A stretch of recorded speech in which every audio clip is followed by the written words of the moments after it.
everywhere we go. Every time we scroll. And even day to day in our classrooms. We're constantly hearing two letters, AI. Artificial intelligence has been described as the biggest change in the way we all live our lives since the dawn of the internet. But how helpful or how harmful could it really be? Today, hundreds of young people across the UK have been brought together to try and answer those questions.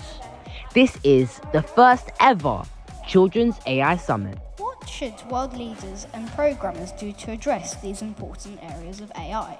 These days, AI is used for everything, from writing essays to diagnosing medical conditions. The aim today is to create a children's AI manifesto that will be presented to world leaders at a global AI conference in Paris.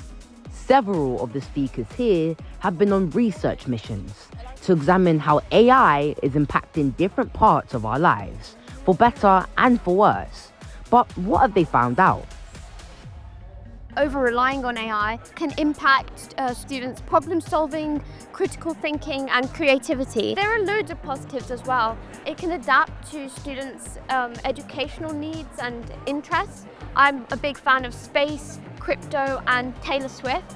So it can use that information to create personalized learning experiences. AI uses lots of energy in order to function properly. Usually they use fossil fuels for the energy source. They have to use liquids to cool down, which means they're using more resources. If you had to have a message for the world leaders, what would you say? Maybe they could try and use more of reproducible energy, like solar energy or wind energy, to power their AI models.